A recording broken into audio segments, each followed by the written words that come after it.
การกดลิงก์จากข้อความ SMS ของเบอร์แปลกปลอมที่ส่งมาชวนทำบุญเพราะอาจถูกมิจฉาชีพดูดเงินจนหมดบัญชี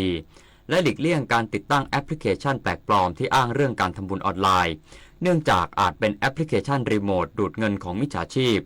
นอกจากนี้รัฐบาลยังได้สั่งการให้กรมการค้าภายในเพิ่มความเข้มงวดในการติดตามสถานการณ์ราคาสินค้าโดยเฉพาะชุดสังฆทานและเครื่องทำบุญเพื่อป้องกันการฉวยโอกาสขึ้นราคาในช่วงเทศกาล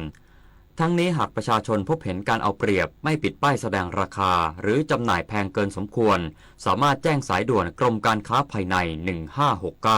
1569จังหวัดกระบี่พร้อมต้อนรับนายกรัฐมนตรีโอกาสเดินทางมาเป็นประธานในพิธีทอดผ้าป่าสามัคคีณวัดถ้ำเสือเพื่อสมทบทุนทำนุบำรุงศาสนสถานบรรยากาศที่วัดถ้ำเสืออำเภอเมืองกระบี่จังหวัดกระบี่คึกคักตั้งแต่ช่วงเช้าประชาชนทยอยเดินทางมารอต้อนรับนายอนุทินชาญวีรกูลนายกรัฐมนตรีและรัฐมนตรีว่าการกระทรวงมหาดไทยอย่างต่อเนื่องในโอกาสเดินทางมาเป็นประธานในพิธีทอดผ้าป่าสามัคคีณวัดถ้ำเสือเพื่อสมทบทุนทำนุบำรุงศาสนสถานขณะที่จังหวัดกระบี่องค์การบริหารส่วนจังหวัดกระบี่ได้เตรียมความพร้อมจัดเตรียมเต็นท์เก้าอี้และสิ่งอำนวยความสะดวกรองรับประชาชนพุทธศาสนิกชนที่มาร่วมบุญกว่า 2,000 คนพร้อมจัดโรงทานบริการอาหารน้ำดื่มไว้บริการแก่ผู้มาร่วมงานด้วยทางจังหวัดกระบี่ได้มีการจัดตั้งศูนย์อำนวยธรรมเคลื่อนที่และศูนย์บก.ร่วมบริเวณประตูทางเข้าวัดถ้ำเสือและท่าอากาศยานนานาชาติกระบี่เพื่อเปิดโอกาสให้ประชาชนยื่นเรื่องร้องทุกข์ถึงนายกรัฐมนตรีได้โดยตรงในส่วนฝ่ายความมั่นคงพร้อมอำนวยความสะดวกและรักษาความปลอดภัยอรพิน เกตวิชัยดิษฐ์ สวท.กระบี่รายงานขนส่งจังหวัดประจวบคีรีขันธ์อำนวยความสะดวกผู้ประกอบการรถสาธารณะร่วมโครงการไทยช่วยไทย plus รองรับการใช้สิทธิ์ของประชาชนลดค่าเดินทางลดภาระค่าครองชีพนางสาวสุทิพย์ตนประเสริฐขนส่งจังหวัดประจวบคีรีขันธ์เปิดเผยว่าจากการที่โครงการไทยช่วยไทย plus จะเริ่มเปิดให้ประชาชนที่ได้รับสิทธิ์เริ่มใช้จ่ายได้ตั้งแต่วันที่ 1 มิถุนายนนี้เป็นต้นไปโดยสามารถใช้สิทธิ์บริการรถโดยสารสาธารณะได้สำนักงานขนส่งจังหวัดจึงได้เร่งประชาสัมพันธ์เชิญชวนผู้ประกอบการรถโดยสารสาธารณะลงทะเบียนร่วมโครงการเพื่อรองรับการใช้บริการของประชาชนโดยผู้ประกอบการรายเดิมที่เคยร่วมโครงการคนละครึ่ง plus สามารถกดยืนยันสิทธิ์ผ่านแอปพลิเคชันถุงเงินได้ทันทีจนถึงวันที่ 30 กันยายนนี้ขณะที่ผู้ประกอบการรายใหม่สามารถติดต่อลงทะเบียนได้ที่ธนาคารกรุงไทยทุกสาขาตั้งแต่วันนี้จนถึงวันที่ 31 กรกฎาคมนี้โดยสามารถร่วมโครงการได้ทั้งรถแท็กซี่รถตู้โดยสารประจำทางที่จดทะเบียนถูกต้องตามกฎหมายรถซาเล้งรับจ้างรถ2 แถวรับจ้างรถจักรยานยนต์รับจ้างโดยผู้ขับขี่ต้องมีใบขับขี่รถสาธารณะถูกต้องตามกฎหมายซึ่งสำนักงานขนส่งจังหวัดพร้อมอำนวยความสะดวกให้คำแนะนำแก่ผู้ประกอบการที่สนใจเข้าร่วมโครงการโดยรัฐจะสนับสนุนเงินร่วมจ่ายค่าเดินทางและบริการให้กับประชาชนในอัตรา160%ผ่านระบบถุงเงินเป๋าตังของธนาคารกรุงไทยธนวัฒน์ วงศ์วิริยะวณิช สวท.ประจวบคีรีขันธ์รายงานคิดจะใช้คิดถึงอนาคตช่วยกันลดช่วยกันประหยัดพลังงานจบข่าวชลธรจัญญาอ่านรับฟังข่าวครั้งต่อไปเวลา 11 นาฬิกาครับติดตามข่าวที่นำเสนอไปแล้วได้ที่ www.thainews.prd.go.th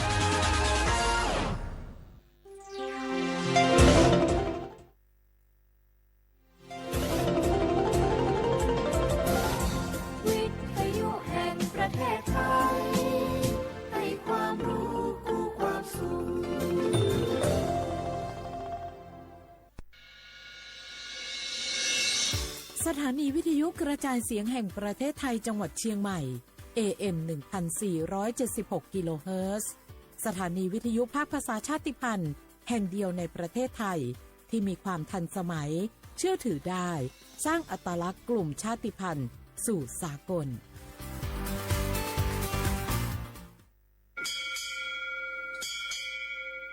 โอบูดะจ้าโอมิชอเปอร์เหมือนสุงคาพ่อว่าย้อซงอุดูธรรมาสถานีวิทยุภาษาชาติพันธุ์แห่งเดียวในประเทศไทยทันสมัยเชื่อถือได้แล้วพบกันที่สวท.เชียงใหม่ AM 1476 กิโลเฮิรตซ์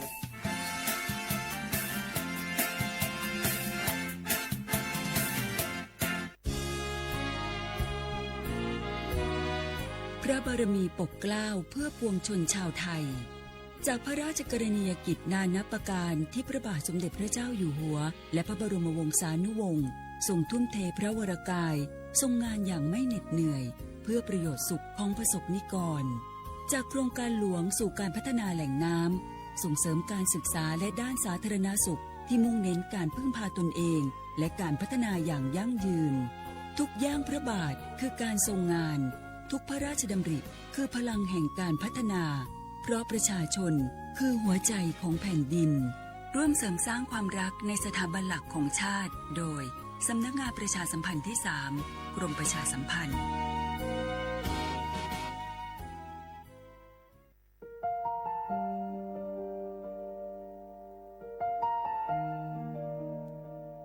ขอน้อมเกล้าถวายอาลัยสมเด็จพระพันปีหลวงพระแม่แห่งแผ่นดินผู้ทรงเมตตาเหนือเกล้าขอพระองค์เสด็จสู่สวรรคาลัยข้าพระพุทธเจ้าข้าราชการและเจ้าหน้าที่สถานีวิทยุกระจายเสียงแห่งประเทศไทยจังหวัดเชียงใหม่กรมประชาสัมพันธ์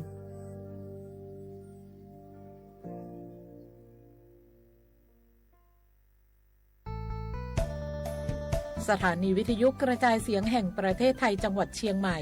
กรมประชาสัมพันธ์ประกาศรับสมัครบุคคลเป็นลูกจ้างเหมาบริการตำแหน่งพนักงานกระจายเสียงภาษาเมียนจำนวน1 อัตราเพื่อเป็นตัวแทนนำข่าวสารร่วมพัฒนาคุณภาพชีวิตชาวเมียนและเผยแพร่วัฒนธรรมท้องถิ่นให้เป็นที่รู้จักผู้สนใจ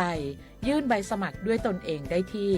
งานธุรการสถานีวิทยุกระจายเสียงแห่งประเทศไทยจังหวัดเชียงใหม่ตำบลช้างคลานอำเภอเมืองจังหวัดเชียงใหม่ตั้งแต่บัดนี้เป็นต้นไปจนถึงวันที่31 พฤษภาคม 2569 สอบถามข้อมูลเพิ่มเติมได้ที่ 053-276-068 ในวันและเวลาราชการมังเลี้ยวเอาเก่งเศร้าก็ข่าวดีของคนที่ใช้สิทธิบัตรทองหรือบัตร30 บาทเมื่อเจ็บป่วยเล็กน้อยใน16อาการเพียงยื่นบัตรประชาชนก็รับยาได้ที่ร้านยาใกล้บ้านที่มีสติ๊กเกอร์ร้านยาคุณภาพของฉันให้บริการดูแลอาการเจ็บป่วยเล็กน้อยจะปวดหัวปวดข้อเจ็บกล้ามเนื้อมีไข้ไอเจ็บคอปวดท้องท้องเสียหรือผดผื่นคันเข้ารับบริการที่ร้านยาได้แล้วเภสัชกรจะคัดกรองอาการเบื้องต้นรับยารักษาตามอาการไม่เสียค่าใช้จ่ายใดๆสอบถามเพิ่มเติมสายด่วนสปสช1330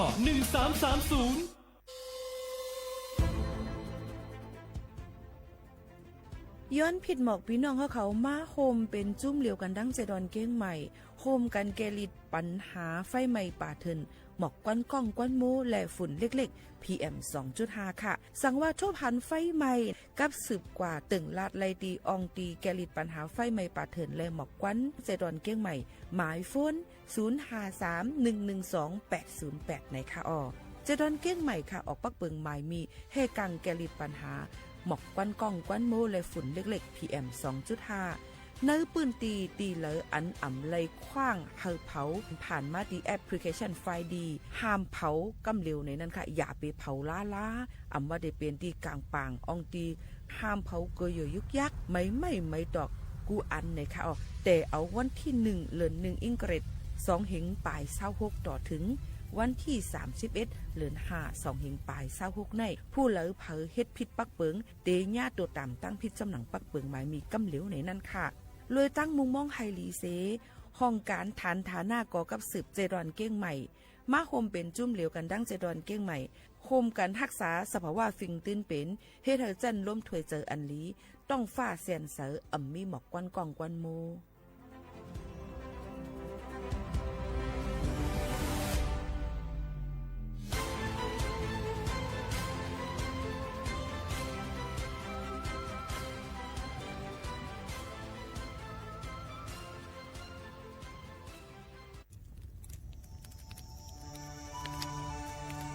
จ่องหู้คาหือก้อนโมก้อนไฟอันเผาอยู่ตีกลางปางนั่นอ่ำเลยหายกว่าตั้งเลยมันเตเป็นฝุ่น PM 2.5 สีขึ้นมาเฮ็ดให้ป้ายอยู่ลีเฮาคาขึ้นในคาลองลดย่อมปัญหาจังไหนในอ่ำหยาบค่ะเงื่องแวอ่ำเผายุกยักเหมือไม่ต้นเยอต้นเข้ากับในให้ในสวนเฮาเปลี่ยนมากองไว้จ้อมกันเสเฮ็ดเป็นฝุ่นสภาวะอ่ำนั้นแจกแพยุกยักเฮามันปอดถูกเมียน อีกป้าดังโฮมมือกันฟังด้วยไฟไหม้ป่าเถื่อนเท่าขาดฉุกลีไลผูกต้นไม้น้ำเพิ่มปันปืนตีสีเขียวเฮ็ดเฮอจันล้มเสียนใส่ตาเฮากูก็เลยตั้งมุงมองเฮาลีเสฐานหน้ากอกับสืบปืนเผาตี3กรมประชาสัมพันธ์เพชรหมอกลูเห็นและผายร่างก้นอันโครงสร้างดีไซเนอร์ออกแบบในขะก้นอันสนเสอปัดปืนกุดีเข้าโฮมลองการอุบกุมลองการแลกลายคุณมุ่นลองการแฟชั่นเมืองไทยลูกดีโครงสร้างเฮินเยเฮาคานั่นสิออกสู่แฟชั่นอันโฮมสมัยจันลุมฝ้าภายใต้ป้ายวนกันออกแบบสร้างสรรค์ในนั่นค่ะเยอะกว่ากันขึงปองให้สร้างลองแฟชั่นปืนแผ่ดังซอฟต์พาวเวอร์สาขาแฟชั่นในค่ะลุยดังกรมประชาสัมพันธ์ในนั่นค่ะในวันที่วันที่1ถึงวันที่3เดือนธันวาคม2เฮงปลาย26ในอองตีศูนย์การค้าเซ็นทรัลเชียงใหม่ในนั่นค่ะภายใต้ลองเจ้าในก็ได้มีป้าดังก้นอันลงเรียนภายดังดีไซเนอร์แฟชั่นนะคะเยอะก็ก้นอันลงเรียนภายพาไทยจื่อเสียงหลังดังเมืองจึงไทยอีกป้าดังเขายักเยี่ยมตัวในนั่นค่ะก้นอันเหตุการณ์ในนั่นค่ะมีอยู่10อองตี1ปากโคของครึ่งใจโฮมกับนังแฟชั่นอันห่างหลีห่างงามถูกดีกว่าอยากเยี่ยมตัวเยอะก็ยังแหลกเปลี่ยนป้ายหู้เกี่ยวกับลองซอฟต์พาวเวอร์ดอนดาได้ครึ่งบอกให้สร้างแฟชั่นนั่นลูกดีจันทานอันคาวันก้นเมืองเสียกว่าสู่เนเวทีลุมฟ้าเห็นหู้ลองการเอาไปวนของสร้างไทยน่ะเสียมาเปลี่ยนปลายแหลกหลายมาเจอให้มันโฮมสมัยนี้นั่นค่ะอย่าไปลืมค่ะตื้อตั้งหลีในฮบทบจอมก้นอันโรงเรียนฝ่ายแฟชั่นเมืองไทยแหลกเปลี่ยนตั้งหู้มีบาดังแฟชั่นอันโฮมสมัยออกสู่จันลุมฟ้านั่นดูก่อนนะคะลองตั้งเจอในก็ย้อนพินบอกปอแม่พี่น้องเขามาอย่าลืมค่ะวันที่1ถึงวันที่3เดือนธันวาคม2แห่งปลาย26อองดีศูนย์การค่ะเซ็นทรัลเก้งใหม่นะคะขอบใจอย่านำค่ะพี่น้องเขาสนใจใครปืนเผาผ่านตั้งห้องปล่อยเสียงสวทเก้งใหม่ปั่นตั้งหูห่มปาดังมีดังซื้อถ่อมแจงแล้งหลีกว่าไก่ในปืนตีเจดอนเก้งใหม่กับสืบมาเลยดีสวทเก้งใหม่หมายฟ้น053-276-068 และ 092-246-8579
เมื่อสูงทั้งเซิงค่ะพี่น้องผู้ยินถ่อมเขาค่ะฮบทุกจอมปอมแม่พี่น้องเขาเสียอยู่ในตอนการผักษาความใต้ห้องปล่อยเสียงเก้งใหม่ AM 147กิโลเฮิรตซ์ค่ะเมื่อในถึงมาวันอาทิตย์ที่31เหลือนชน52แห่งปลาย26เป็นวันเหลือน7โมงในนั้นค่ะเอาครบทบจำกันดังข่าวหมู่ข่าวนู้นเสียอยู่จำกันที่ในข่าวยาม10 โมงถึง 11 โมงกลางในกลางค่ำครบทบจำกันที่ในข่าวอ้อตอนด่าในวันเมื่อในก็ที่ลิงยินถ่อมป้ารังธรรมาตราแลอย่าลืมค่ะโจกาดีกว่าถ่อมปื้นหูน้ำตั้งหันกวางเลยธรรมาตราฝากฟังไว้ปันพี่น้องเขาลองฟิงฟ้าราศีในนั้นค่ะที่จังมีฝนล้มๆฝนตกน้ำท่วมน้ำนองไหลหรือให้ฟังกันไว้จอมต่อพอถึงวันที่1พุ่นเย้าแล้วก็ทางรองหนึ่งมันเป็นมาในข้าวฝนเฮาค่ะก็รู้เลยฟังกันไว้ไก่พี่ก็รู้เลยไว้พี่ในนั่นค่ะอ้อยกก็ย้อนพินบอกพี่น้องเขาข้าวยาม4 โมงเตกว่านั่นเนี่ยค่ะเนาะก็อย่าลืมค่ะเพิ่นก็ได้มีมายินถ่อมเพลงความในนั่นค่ะที่ดังเซ็นทรัลแอร์พอร์ตจันทร์4ดังนาเมเจอร์ซินิเพล็กซ์ในนั่นค่ะอ่อนโหน้ำนาจัดเฮ็ดเป็นกรมประชาสัมพันธ์ในนั่นค่ะยินถ่อมเพลงความเมืองล้านนาในนั่นค่ะเนาะพี่น้องเขาค่ะก็ได้มี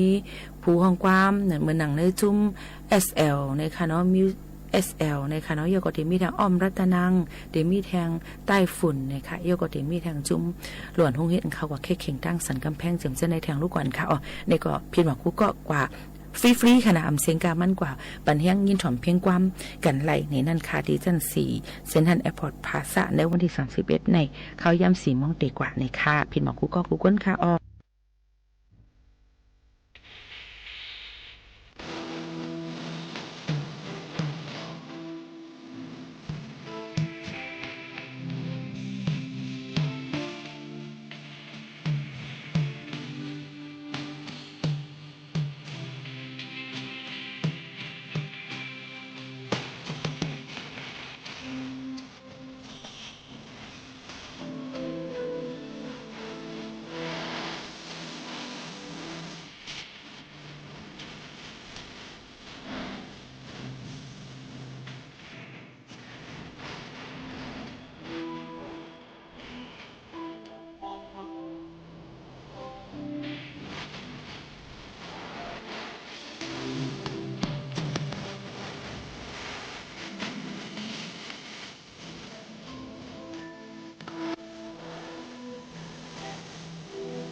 anh sư tôn phương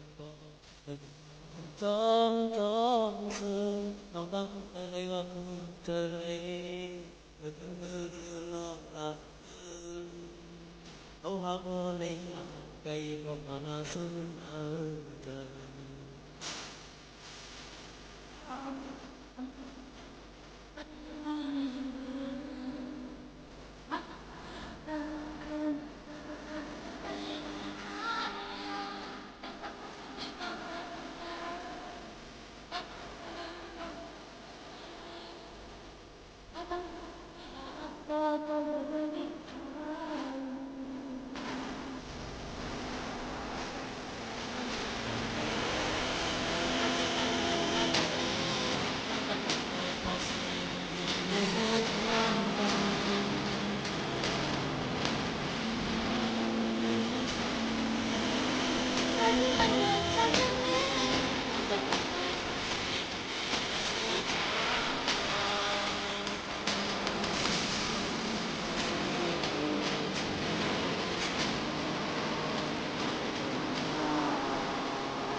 ôi dân tâm ai này tại anh xây tâm phương có cực hồng trong tâm phương lòng tâm tới liệt trời thương lòng không hợp đôi lên cây còn là sợi khi trái cònมันว่ามีอยู่อาการตัวหักกัน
เอาค่ะก็ไม่มาถ่อมด้วยเปิ้นหู้ตั้งหันฝากตอนโจถึงป่อแม่ปีๆน้องๆเขากันค่ะเข้ามาในข้าวฝนค่ะนะมันก็ได้มีเห็บออกมาจอมหวยจอมร้อยในค่ะจอมร้อยในค่ะนะเนาะก็ได้มีเห็บสกาเห็บก็ได้ออกมาค่ะป้อเป็นข้าวหื้อข้าวฝนก้นวันก้นสวนเขาก็ได้เลยกินผักเหลืองสีอำก้าค่ะเอากว่าขายไรป้าในกัดในซาเชียงลูกก่อนค่ะนะป้อกว่าแอลแลในเถินป้อกว่าแอลแลในเถินเนื้อปาดแลจอมเจอในสวนในจึงอันไรด้วยหันเลยเสียต้นไม้ต้นหมอกต้นพักคือเจอกูเส้นเยาวในไรหันป้าสีอันหางหลีหางงามเจอหนังสีเฮ็บในก็มีหลากหลายลายสีค่ะหางหลีออกจอมฟิงตื้นสภาวะป้อของป้อเหลืองเต็มลงกว่าค่ะเป็นมุก เป็นมุกลงไว้ค่ะนะเตหันกอบอยู่จอมเจอต้นไม้เนอลิ้นเหรียญสนเหรียญให้เจ้าในหังหลีตาเตเอามือแกงเฮ็ดกินผักหลีผักหวานเต้ค่ะในเสตาก่อนหนังหันนั่นอ่ำเจว่าเตกินไรกูอันเตกินไรกูเมียวค่ะนะในก็ป้อมาลาถึงลองเฮ็บในจึงเพอก็ตอเตไรเจอกินย้อนเฮ็บในเป็นผักอันหวานมี1เสอ่ำกามีพรหลีดอนตาป้ายอยู่หลีก้นเฮาเต้แหละเฮ็บในป้อเตเอากินจำหนังฟิงตื้นมันในซึ่งเฮาขาดเตเลยกินอันมีวิตามินน้ำโปรตีนน้ำยาก็อันมีอยู่ดีในเฮ็บนั่นเจ้าหนังวิตามิน B1 B2 ในแคลเซียมเขาเจ้าในตั้งนำค่ะเนื้อเฮ็บนั่นก็หวานซุ่มเนื้อป่าเจ้านั่นเสอ่ำกาจอยแกลดย่อมปั่นเลยตั้งเป็นแทงลูกก่อนค่ะนะตั้งเป็นหุกให้ลงมือหนังแกนสาดเยวแกนตั้งเป็นลงลืมหลอดเลือดโหเจอติบตั้งเป็นเลือดสูงในแล้วอีกตั้งจอยฮอร์โมนเฮาขากำทิ้งปันเจ้าหนังออกหูเจอปอดตับเส้นเลือดแล่นไหลหลีเจ้าหนังไหนขากำปานำแต่ก็เฮ็บในเตออกพ้องขิงข้าวเหลือน6หั่นต่อถึงเดือน8เดือน9พ้องขิงข้าวผลตกนั่นก้อยค่ะเฮ็บในเตแต่ตีเจอแมงอันอ่อนอิดเล่งหรือเสพองผุนมุกนั่นค่ะนะตีเฮาตัวอ่ำหันเลยนั่นเสียแล้วมันแพกว่าจอมลมกว่ากูตีกูตั้งเป็นอันซ่าอันมองเจ้าไหนหักไม่เผลอไม่อันตายอันเน่าเจอในแหละอีกป้าดังหมักไม่เข้าพักอันเน่ากว่าหึงยาวสิแหละตั้งถัดลิ้นถัดล้มถัดน้ำนั่นเสจังหุนมุนมาเป็นเฮ็บในนั่นค่ะเฮ็บหอมค่ะเฮ็บหอมในหอมเตะในค่ะนะมันก็ว่าความไทยบนห้องตั้งเมืองเหนือบนห้องเฮ็ดลมนะคะนะเฮ็บหอมพ่อนหลีมีน้ำเตะค่ะเจ้าหนังเป็นยาอันจอยลดย้อมปั่นไขมันในเส้นเลือดจอยแกดแค่ให้กังปั่นตั้งเป็นแก่นสาย้อนมันมีแอซิสมิโนถึง21เมลลูกก่อนนะคะวิตามินปี1ตั้งปี2เป้งกันตั้งมีวิตามินตีสูงจ้อมจอยหรือปันตั้งคงหลุบและพ่อนหลีดอกก้นเป็นตั้งเป็นหมักแก้วตั้งเป็นลีนั่นค่ะเลยจอยให้กังปันตั้งเป็นไขวัด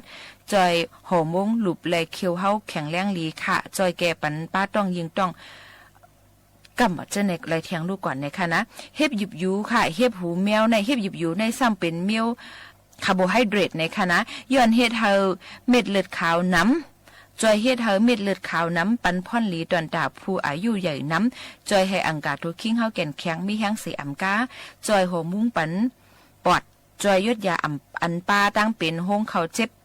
กุนสลึกใส่ก้นแม่นเจ้าหนังในไรอยู่ในค่ะโยก็เฮ็บโปกค่ะจอยปันเฮากินข้าวหวานยดยาป้าต้องข้นอันอ้อไข่หักเสียงหับและไอจิมเจ้าในกวนในคณะก้อยกาเฮ็บปกในเพราะว่าฮู้จักเตเฮ็บจักกะเฮ็บในคณะเพราะว่าฮู้จักเตในอย่าไปละลิเอามากินกูจังตุ้มเตอกันไล่ลองถึงอสักสายใจกันไล่ในค่ะเอาเฮ็บตอบค่ะเฮ็บตอบในพ้องมกกินนั่นก็หุงกินนั่นโคกินจ้อมหนังลอกไล่มือแกงเผิงมันนั่นเสพองเฮาคบกินในเสียงมันติมอหลังกรุบกลับไว้กินหวานเตี้ยๆค่ะนะเฮ็บตอบในไว้เฮ็ดกินซึ่งหือกอลีมันจอยยดยาปันห้อยเจ็บห้อยหมัดจำเสียก้าจอยยดยาปันป้าห้อยจำตั้งในตีเฮาด้วยหันนั่นในค่ะเฮ็บเพิ่งค่ะเฮ็บเพิ่งจอยยดยาปันไรตั้งเป็นวัดจอยผายเลือดแลนไหลในตัวคิงจอยกุ้มทิ้งปันอย่าเฮาเป็นห้องเขาเจ็บในนั่นค่ะเฮ็บเข็มค่ะนะเฮ็บเข็มซ้ำจอยยดยาปันตั้งเป็นตับแข็งห้องเขาเจ็บใส่มีห้อยเจ็บเจ็มเจ้าหนังไหนค่ะเฮ็บเข้าแตกค่ะเฮ็บเข้าแตกในจอยยดยาตั้งเป็นแก่นสาไรให้กังปันป้าตั้งเป็นแก่นสาเต้านมไหลหลีเตะค่ะในเฮ็บอันไหนมันกว่าจอยแกดแคปันอันหลากหลายอันแหลกลายฮอร์โมนนางยิงอันจำติหมดโหเหลือนั่นสิแหละพ้องการแหลกลายเลือดในตัวอังกาตัวคิงนางยิงนั่นก็เหตุการณ์มาย้อนนั้นมันจอยแกดปันเฮาเซลแก่นสาเต้านมลดยอมลงมาในค่ะพรจ่ามันคลุลองเฮ็บอันจ่าเจออันหมอกลัดมานั้นซ้ำเป็นไว้เจิงหือหลาในค่ะกำในเฮามาด้วยพรจ่าของเฮ็บกันเทียงลูกก่อนย้อนอยู่ในข้าวฝนยาวไหลแลก้องอันป้าจอมเฮ็บตีเฮาฮู้จักนั่นก็มีอยู่ตั้งนำค่ะเฮ็บอันมีก้องเสใกล้ไล่ทบปัญหาย้อนก้องเฮ็บนั้นกำปานำตีห้องกันว่าเฮ็บมือในนั่นเตมีอยู่ตั้งนำตั้งหลายเจอหลายเมียวค่ะนะหนังเก็บหอมคนซอกหามานำก็แก่เจอหนังก้องเฮ็บนั่นเตมีอันป้อเฮาแห้งและเฮาแห้งถึงลู่ซุ่มสายเจอตั้งเป็นเตป่อมาไว้กินเฮ็บอันมอยาเขาเตทบพองหันก้นกินเขากินยานั่นเตเป็นเฮ็บไข่ไก่นะคะกล่องมันเตมีอยู่2เมลจะในเฮ็ดให้ต่อ หงเข้าตับปอดออกออเส้นเลือดหลอดลมถวยเจยเฮ็ดให้ก้นลูกตายไหลในข้าวยาม4ถึง10ชั่วโมงกุ้ยในคณะก็ตายแล้วในเอาตายไหลมั้ยค่ะก็ตายแล้วในค่ะนะกองเฮ็บในเตขำไม่ไหลหลีย้อนนั้นถึงว่าเฮ็บนั่นหุงสุกเหย้าในเสตากองมันก็ตึกนำอยู่เตะๆไว้เสกินเฮ็บเหย้าหมอก3จงมองในนั่นจึงเตเป็นจังหนังโหไข่โหเมาไข่อ้อไข่หักต้องไข่กว่าโหเจอเต้นตอดแห้งต้องอิวต้องหลิมเจมเจอในอยู่อะค่ะขอฟังมันค่ะรู้อย่าไปกินเฮ็บกึกจ้อมเราเฮ็บย้อนเฮ็บมังอันในเตเป็นกองมากำเหลวเราตั้งเฮ็บในตั้งมันแห้งใหม่มันเตแพเสเฮ็ดให้กองนั้นแพเติ้นกว่าน้ำเติมมาหรือเสเก่ากินเฮ็บอย่าไปกินอิ่มแห้งหนาหรือค่ะย้อนมันเตแล้วย่อยหยับสังก้นก็อันโฮงเขาแห้งขำโตอ่ำแข็งในจึงจังไหลเป็นและตั้งเป็นย้อนนั้นกินเฮ็บในหรือกินเฮ็บดีอันฮู้จักสังว่าซื้อกินในจึงหรือซื้อกินเฮ็บอันฮู้จักอันยามกินนั่นกล้วยยาวค่ะอย่าไปกินเฮ็บอันมีสีเฮอมีเกล็ดตีเนื้อกุบเฮ็บอันมีแมงคบกินเจ้าไหนก็อย่าไปถางว่าเฮ็บนั่นมีกล้องเลยกินไรในนั้นขนาดนะพ้องกึ่งกลางเสหรือจอยหรือก้นก็อันกินยาเฮ็บอันมีกล้องนั่นในจึงหรือเฮอกวนเป็นนั่นหักออกมาเฮาหมดค่ะเฮาหักออกมาหนังการนำเดเสเปิ้นที่สุดตอนตาลดย้อมการแพ้กล้องมันเฮากินน้ำอุ่นตั้งกือล้อกันค่ะกือหมอก3เจาะ1และจุกโกงข้อเฮาหักออกให้ไว้ที่สุดค่ะนะเน็ตเอาส่งห้องยาคันๆไผ่ๆเย่าก็อย่าไปลืมเอาป้าตั้งเฮ็บอันกินกว่านั้นกว่าเนปันหมอยาสังตึกกึดไว้อยู่จึงเอากว่าเนที่หมอยาเขาค่ะเงาลายจุกโกงข้อหักเจ้าไหนตีอ่ำไลเอากว่าเจ้าตื้อตีลูกอ่อนอายุไปเตรียมหักขบในคณะอันนี้ก็เอามาฝากตอนเกี่ยวกับไปลองเฮ็บในข้าวฝนให้พี่น้องเขาเลยฮับผู้เลยยินถ่อมจ้อมกันในตอนการภาษาความใต้เฮาค่ะตั้ง AM 1476กิโลเฮิรตซ์ตอนการตามยิ่งหมู่ขาวนุ่นในค่ะหรือใส่กันเที่ยงก่อนค่ะ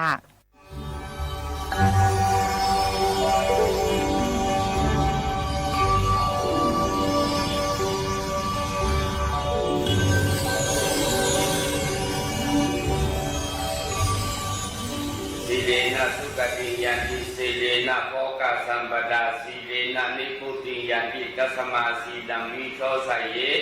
สีเลนะก็เบอร์สินศีลสินธรรมเจ้าเก่าเลยย่างเลยกามเล็ดสุขติยันติจังอ่อนหอดถึง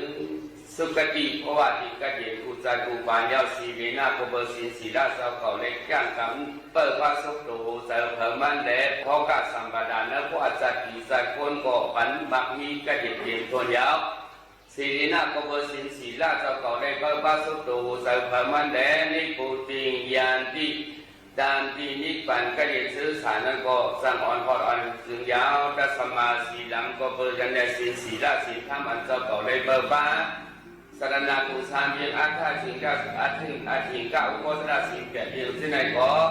วิโสทายเยทายจึงจังโมดใส่สืบเผยกันมันสกรรมเลยดานอ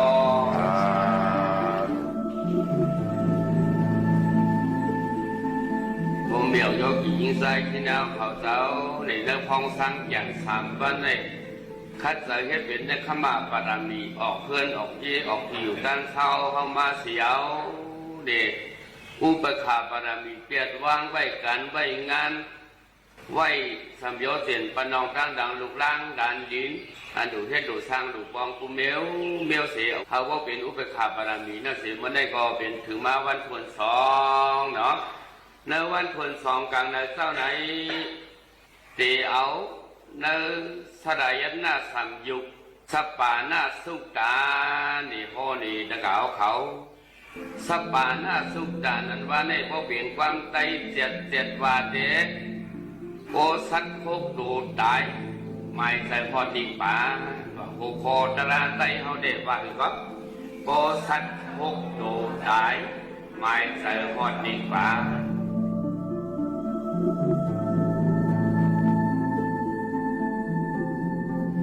เมื่อเขาไปพ่อสปานาสุกานในนี่ก็ซ้อมหนังเราสุขามาเขาเจ้าเลยสังนี่อ่อนส่งเมตตาไว้เนี่ยเขาว่าซ้อมกัน3 กัมก็กะเขาช่วยปุกกู5อัตตาติเทียมเจ้าเนี่ยห้ำช่วยปุกกูป้าหลังนี่ก็เบิกเขาเจ้าอ่อนเฮ็ดอ่อนสร้างไว้ มันก็แค่แบบนี้เขาก็ดูยังซ้อมมันเป็นการยีเหมือนการกู้สู่ตะวันซูมเนี่ยก็ตะวันซูมเฮาอันเข้าทำ3 ปี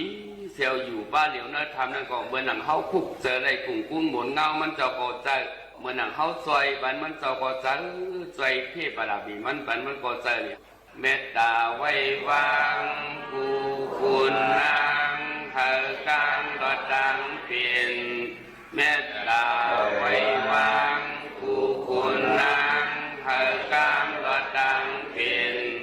เมตตาไว้วางผู้คุณนางเฮาการก็ดังเปลี่ยนเมตตาเสอเฮาอมเป่าเฮาเศร้าดอดเขียนเมตตาเสอเฮาอมเป่าเฮาเศร้าดอดเขียนเมตตาเสอเฮาอมเป่าเฮาเศร้าดอดเขียนสัตวาตังเสือเฮามนเสืออันเจอจึงกะเทียนสัตวาตังเสือเฮามนเสืออันเจอจึงกะเทียนสัตวาตังเสือเฮามนเสืออันเจอจึงกะเทียนเจ้าตานาตังเสือเฮามนเสืออันเจอจึงกะเทียนเจ้าวิยาเวสาตังเสือเฮามนเสืออันเจอจึงกะเทียนเพิ่นทรงยืนมาเมตตาตระเอาหากะเทียนเขาส่งในเมตตาเย้าใหญ่เย้าเด้เนี่ยสู้ใจเขาเจ้าเด้เนื้อบางตระเนี่ยป้องกันคำปอกหนึ่งกลางแล้วปอกหนึ่งนี่เขาอ่อนกันไวพลาแข็งย่าก็ไล่ไว้บ้างไหนนี่ก็เบอร์เขาเป็นคนเท่าเขาเป็นคนอ่อนหูน้ำหนาเปิ้นเด้เบอร์ไว้นี่ก็เขาเด็กกันโตยาวนี่อันเขาหลูไว้นี่เขายุ่งมือขวัญคนใจก็ยุ่งมือขวัญขาขึ้นเนี่ยยุ่งยาวนี่เดี๋ยวผู้แหวนจังยุ่งจำไปกันอีกขวัญหนึ่งเขาขวัญชายขึ้นยุ่งขึ้นลอยๆเขามีสมาธิหรือเขาดูมีสติอันตรงจอนพอยุกไว้ระยะเด็กก็กูก็บามือปังนังตราถ่อมตราจังไงเขามีการดูการต้านนี่เขาดูอ่อนดูก่อนดังเขาเฮ้ให้เขาหมอมีลองอย่างนี้มือเขายุกสองถอนยาวเด็กปุ๊บทามปูเสมีปุ๊บทามตามที่พระเป็นเจ้านั่นปูเสมีไว้สาธิตายาวเด็กคูบลงมันที่หาดีเนาะมันจังได้เมียนจำผิงเย่เฮาผิงเย่พุทธภาษาเฮา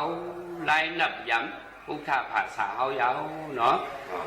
พอห้ำเห็นนั้นพวกไหนถึงใครคุบตื้อคุบใครไวตื้อไวพวกไหนถึงบอกว่าเฮาได้นับย้ำภาษาไปถึงที่ถึงกลางมันนี่เฮาหลุดอ่อนเฮ็ดเนาะ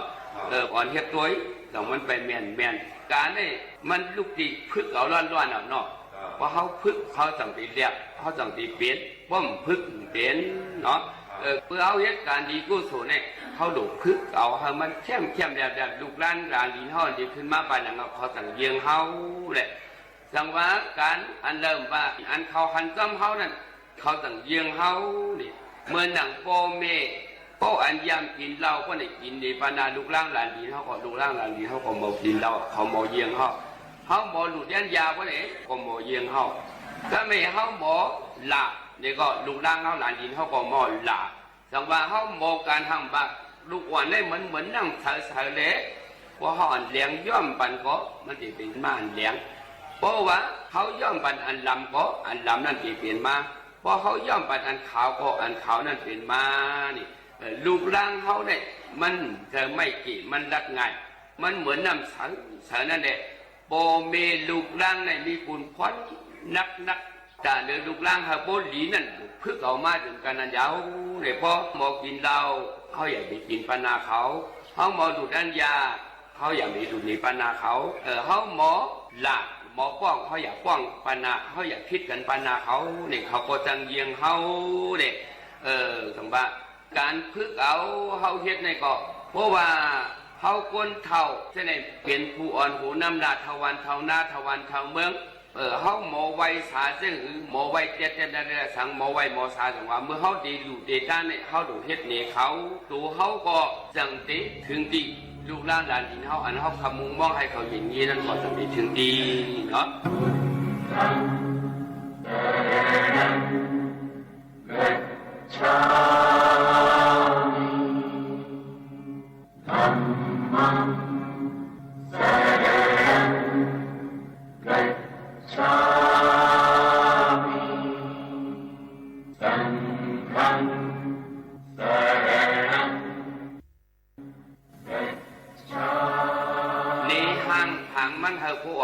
อุปองเนี่ยเขาจะขอในยามอยู่ในหัวหัวการเมืองมาบางคนหนึ่งมันวางก็จะ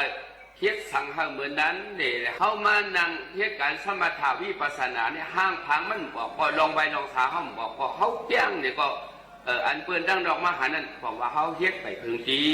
เนี่ยเขาพูดถึงทีเฮ็ดสังหารเหมือนนั่นน่ะเขามาตัววิปัสสนาเขาคัดเจอเต๊ะเนาะมันต้องได้ถึงทีเนาะเพื่อการเขาได้คือสื่อตราเขากว่าสลายนาสัมยุกว่าสปานาสุตานความใจว่าโอว่าสัตว์โคกตัวตายหมายถึงพอดนิพพานหัวข้อตราว่าก็เมื่อใดสัตว์โคกตัวตายหมายถึงว่าพอดนิพพานพุทธเสียงก้นเฮาสู่เก่าเฮาดังเสียงเฮาว่าเสด็จดังเสียงไหนนี่ปาปะสัมมิงละมติมโนสายพุทธเสียงก้นเฮาเนี่ยปาปะสัมมิงดีการอัมพีการเบิกการจุดเสด็จนั้นละมติมืดเกียบโคงกันยาวการเบิกการจุดเสด็จในโคงกันกำนำการพุทธเสียงเนี่ยเนาะกำนำสายพุทธเสียงเฮาไหนเกียรติการเบิกการจุดเสด็จการเบิกการเรื่องร้อนพระเป็นสวะปาปะสัมมิงละมติมโนโฟได้เหตุการณ์เบิกการรู้เสด็จคนในเปียวศาสนาโฟได้มาเหตุการณ์สมถะวิปัสสนาในทุกน่ะมันการโพเทียบกุฏิมวยกุฏินี่มันพอมืดอย่าไว้ว่าเนี่ยที่อะไรมืดอย่าเดี๋ยวมือพระราเพียรสาวเฮาที่เอานิพพานคือจังสี่เดือนนั่นมีเสาญาหันปานิอัตตาตถาเสาญาหันปานิสิว่าอะไรวะอัตตาตถาคือดังสี่เดือนก็ได้พระเบียนเจ้าที่เอานิพพานที่ไทยเอาสู่พระเบียนเจ้าไปเลยเอานิพพานในการยาหันเขาในเขาที่เฮ็ดให้มันเยี่ยวใหญ่เย้านี่กว่าดังหลังเข้าออกเปิดอยู่ป้าเหลียวเสียวเลยคัดจะวิปัสสนาตรัสที่ว่าเปื้อนผิดเปื้อนบ้างทั้งหลายก็ยอดถือพระเบียนเจ้ามันยังป่าจูเพราะว่าเจ้าอัตตาตถามาที่ในเฮ็ดไหนเพราะในสิ่งยาหันเขาเจ้าบางเจ้าอยู่จอมพระเบียนเจ้าว่าเฮ็ดสังพระเป็นเจ้าที่ข้าวเจ้าอัตตาตถาเนี่ยมันมีหมาหน้าข้างห้านั้นก็มันอยู่พิษพระเป็นเจ้าที่ข้าเฮ็ดสังเดที่พระเป็นเจ้ามันยังมาหาในเจ้าอัตตาตถาเนี่ยมันมีหลอกดังสิ่งที่ข้าพระเป็นเจ้าเนี่ยเจ้าย่านต่างคุณดอกป้าทางพระเป็นเจ้าว่าเนื้อเข้าตั้งสีเหลือนสู้เก่าเศร้าไปไล่เอานิพพานไอ้มันเจ้าเตะคัดสายการวิปัสสนาการยาหันให้มันเย้าตัวแหละอยู่เศร้าเหมือนดังเศร้าอัตตาตถาไหนเขาเศร้าเอากุ้งเอามุนต้วนเสกูเจ้ากูป้าเยาพระเป็นเจ้าเขายองโยโชบนะเจ้าอัตตาตถามาเทเตเยาปุ๊กกูอันเหตุการณ์วิปัสสนาตระไหนมันจะมีเมืองโกนก็อยากมีเมืองโกนก็อยากมันจะเป็นยองโยเป็นการอันสั้นสูงที่สุดยาว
เหมือนกันโอนออกกามีใจน้องทักเปียมไหลลือ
ไม่เจอก็ปีเสร็จสามันกึมอยู่หือคืนกันเงียนเงียนหืออุ่นโตเคยความพักอ่อนเมาปีสองตีเหมือนกันโอนออกกามีใจน้องพักเปียมไหลลือ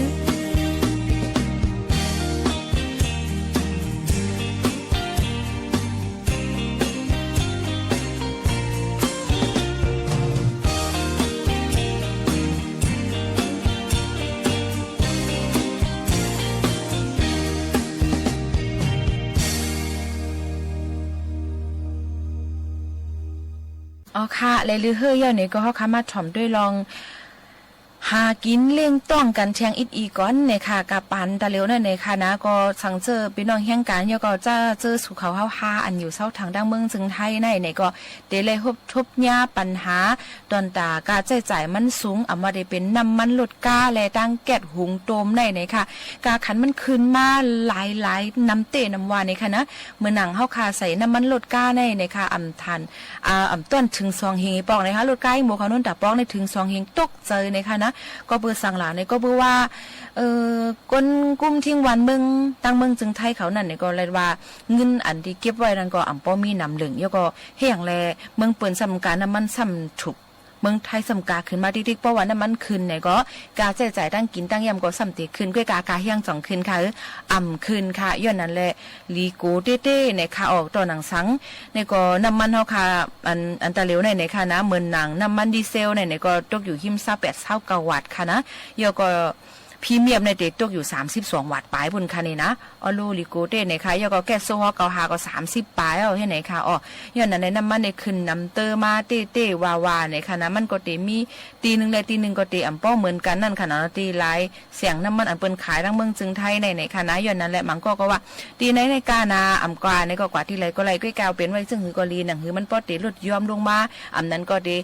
แมทแป้งการใช้จ่ายเอาค่ะนั่นในก็เตเลยกว่าตั้งเรียวกันก็ใจลดการลำเรียวกันย้อนกว่าจ้อมจ่องไล่ห้าให้ไหนเนาะยก็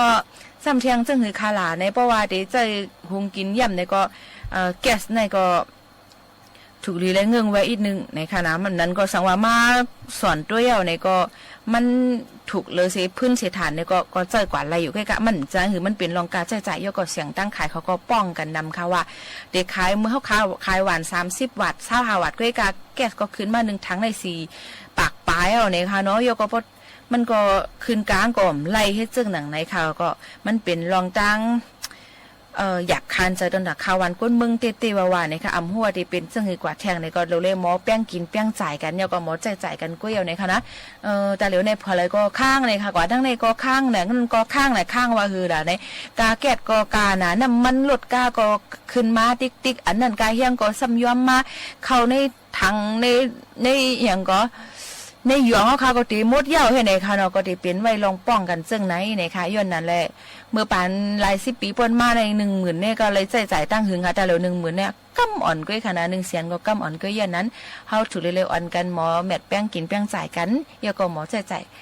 จ่ายให้มันป้อมีพ่อนหนีแล้วก็ให้มันมีการขันตอนตาเฮาค่ะเก็บไว้ตอนตาจ่ายในยามอันเนาะค่ะอยู่อำนี้กินอำหวานจ้อมในก็เป็นแทงนึงอันเอามาฝากตอนถึงพี่น้องเขาค่ะอ๋อค่ะข้าย้ำจำมดจำเสียงคณะเตย้อนผัดยันปอแม่ปีน้องๆเขาเมื่อกว่าก่อนคณะจะเจอปอแม่ปีน้องเขาอันทรงถ่อมตั้งห้องปล่อยเสียงเฮาค่ะเอามาเดี๋ยวถ่อมตั้งเลยถ่อมตั้งออมลุ่ม AM 1476 kHz ถ่อมตั้งเว็บไซต์เฮาค่ะ legend3.prd.go.th ถ่อมตั้งแฟนเพจ Facebook เฮาค่ะที่สวทเก้งใหม่ AM 1476 kHz กอลีย้อนให้พี่น้องเขามีเสียงตุ้มย้อนปันกันเข้ามาปันตั้งหันถึงกันไล่นะคะย่อก็อย่าลืมค่ะอำว่าได้เป็นข้าวแล้วสังว่าพี่น้องเขามีเจออันใครเฮ็ดใครสร้างอยู่นั่นในอันขั้นอย่าไปจ้อมเจอเฮ็ดจ้อมตั้งใครเลยใครเปลี่ยนตนดับพี่น้องเขานั่นเสคึงปองเฮ็ดสร้างให้รีเซออนต้อนเสเก่ากันในย้อนสู้ตึงเก่าปันอยู่ค่ะตอนตาวันเมื่อในข้าวยามหมดเสียงเหี่ยวค่ะผ่าแดนเมื่อก่อนย้อนสู้ปันผ่าแดนเมื่อก่อนจงขึ้นทบจ้อมกันแทงในข้าวข้าวโมข้าวนุ่นห้องปล่อยเสียงสวทเก้งใหม่ AM 1476 kHz ในค่ะม่อนๆค่ะเหมือนสูงค่ะ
สถานีวิทยุกระจายเสียงแห่งประเทศไทยและเครือข่ายทั่วประเทศเสนอข่าวต้นชั่วโมงรู้เร็วรู้จริงเกาะติดทุกสถานการณ์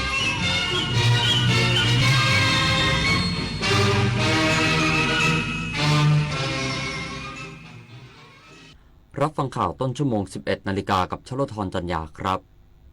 รัฐมนตรีประจำสำนักนายกรัฐมนตรีสั่งสคบบังคับใช้กฎหมายเอาผิดบริษัทขนส่งทำพัสดุ